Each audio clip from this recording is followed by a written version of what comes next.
Hey, everybody. Welcome to Title Talk. This is your host. My name is Jerry Wu, your title specialist at First American Title.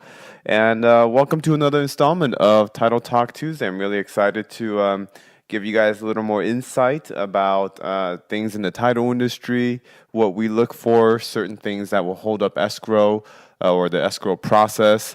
And actually, the thing I want to talk about today is something that happens very common that can hold up the escrow process, and it has to do with title transfers. I don't know where everybody's listening from. I'm here in Southern California.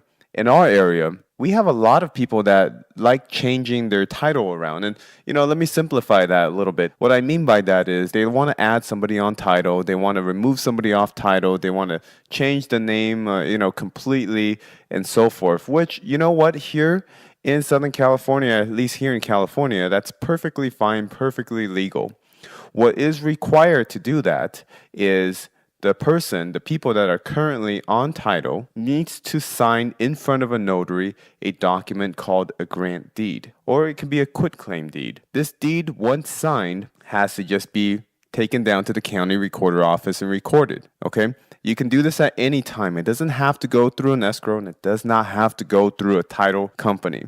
For example, let me elaborate a little bit. Let's just say you bought the property as two people, but for whatever reason, you're going to remove one person off title. Well, all that needs to be done is a document called a grant deed or a quitclaim deed needs to be drafted, and then on there you'll see the people that are currently on title, which is those two people, deeding it to just one individual. And then, of course, both needs to sign that deed in front of a notary. And once done, can be taken down to the county to get recorded. You're good to go. No need to go to an escrow company. No need to go to a title company. There are companies out there. For example, I work with one a lot in Brea, California. They're called Record My Docs, and you can look them up. They're out in Brea, and they'll prepare the document for you. They'll even record it for you. Really, really great company, really great guys. But my point is, these are called, although it's fine to do these and it's legal to do these, they're called what we in the industry call uninsured deeds, and they're uninsured transfers. Now, what I mean by that is it's a valid deed, it's a valid title transfer. However, it's an uninsured deed because there's no title company that is insuring that transfer, meaning there's no title company to guarantee if that is an actual valid deed. For example, it could be a forgery, right? I mean, let's face it, it doesn't take much to forge a document nowadays. It doesn't take much to commit notary fraud, so there's no guarantee of whether or not that document is valid. Or what if there's some kind of agreement that was not recorded, right? So for example, let's say I deed my property to somebody else, completely taking my name off and deeding it to somebody else.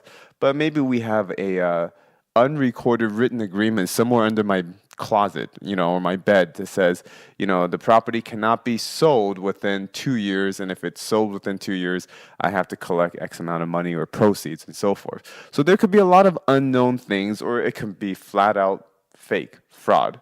This is the problem, and this is the scenario.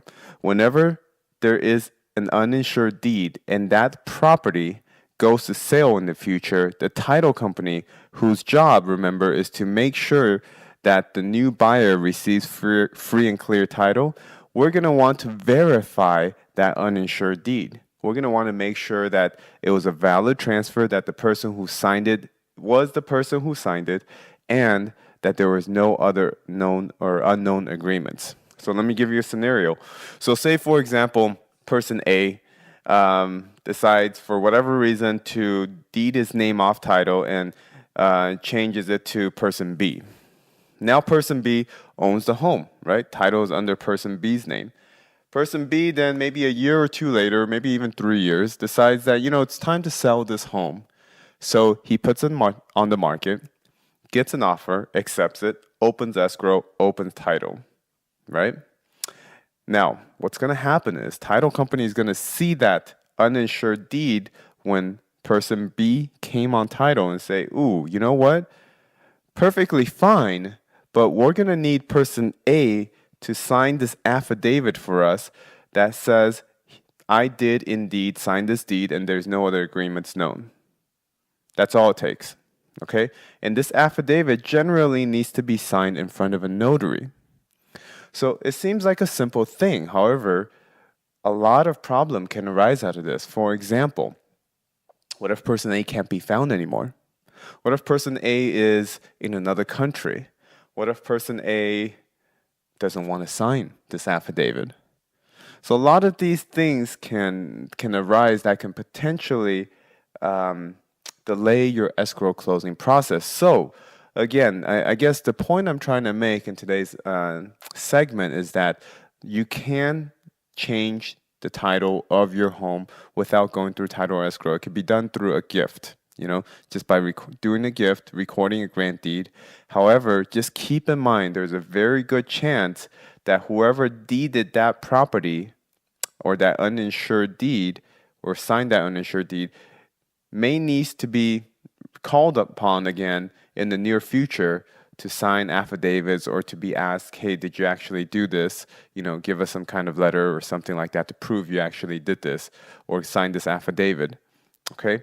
So keep that in mind, and hopefully this will save you guys some headaches down the road when you're doing your thinking about how you want to handle some of your assets and your properties and so forth. So again, that's going to conclude my segment today of Title Talk. Hope you guys got something out of this. Again, this is Jerry Wu, your title specialist here at First American Title. Thank you so much for listening. Until next time.